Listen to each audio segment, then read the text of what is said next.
ఈ రోజున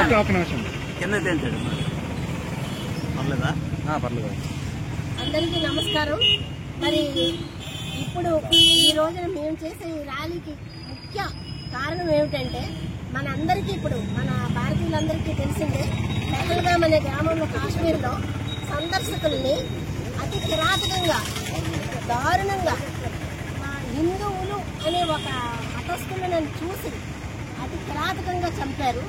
పాపం వెళ్ళిన సందర్శకులు వాళ్ళందరూ కూడా ఒక అమ్మాయి అయితే 2 రోజులు మ్యారేజ్ అయిన అమ్మాయి, ఒకడైతే ఒక 2-3-6 నెలల క్రితం వివాహమైన, ఇలాగా ఎంతో మంది ఇప్పుడు మనకి శ్రీరంగపురం పాండురంగాపురం విశాఖవాసి చంద్రశేఖర్ గారు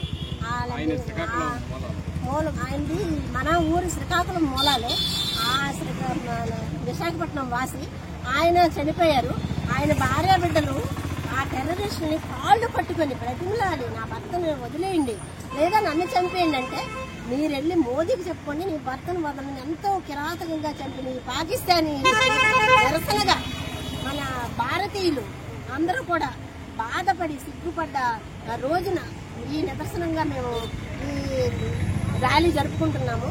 అలాగే పాకిస్తాన్ యొక్క ప్రతి చర్యను ఖండిస్తూ మోదీ గారు తక్షణ చర్యలు తీసుకోవాలని, మన భారతీయులకే కాదు హిందువులకి అన్యాయం జరగకుండా చూడాలని, ప్రతి పాకిస్తానీయుడికి గట్టి సమాధానం చెప్పి తీరాలని, ఇటువంటి అరాచకాన్ని కిరాతకాన్ని అణగదొక్కడానికి తమకు చేయవలసిన పరిధుల్లో ఏదైనా ఉంటే ఆ న్యాయం చేకూర్చాలని మోదీ గారిని మనస్ఫూర్తిగా కోరుకుంటూ ఇద్దరితో నేను సెలవు తీసుకుంటాను. మీ అందరికీ నా నమస్కారం. అలాగే ఈ సందర్భంగా చనిపోయిన పర్యాటకులకు అందరికీ మా మనస్ఫూర్తి నివాళులు అర్పిస్తూ వాళ్ళ కుటుంబ సభ్యులకి అందరికీ మా ప్రగాఢ సానుభూతి తెలియజేస్తున్నాము. ఇంతటితో నేను ముగిస్తున్నాను. అదే మీరు చెప్పి అన్న అందరికీ నమస్కారం అండి. నిన్న జరిగిన మన సంఘటన అందరికీ తెలిసిందే. మన పహల్గాంలోని పాకిస్తాన్ కిరాయి దుండగులు మన దీనికి విహారయాత్రకెళ్ళిన భారతీయుల్ని, అది ముఖ్యంగా హిందువుల్ని చంపడం అనేది చాలా దురదృష్టకరం.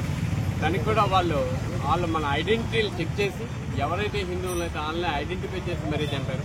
అయితే దీనికి నిరసనగా మనం Lions club Srikakulam Harshavalli club వాళ్ళు ఒక క్యాండిల్ ర్యాలీని వాళ్ళు నిర్వహిస్తున్నాము. ఈ యొక్క దాడిని ఖండిస్తూ ఈ ర్యాలీని నిర్వహిస్తున్నాము. చనిపోయిన కుటుంబ సభ్యులందరూ కుటుంబ సభ్యులందరికీ కూడా మా లయన్స్ క్లబ్ హర్షవల్లి తరఫున ప్రగాఢ సానుభూతిని తెలియజేస్తున్నాము. ఈ యొక్క నిరసన అలా అన్ని వర్గాల వారు చేసి వాళ్ళకి తగిన బుద్ధి గవర్నమెంట్ పరంగా చెప్పాలని మేము మనస్ఫూర్తిగా కోరుకుంటూ సెలవు తీసుకుంటాం.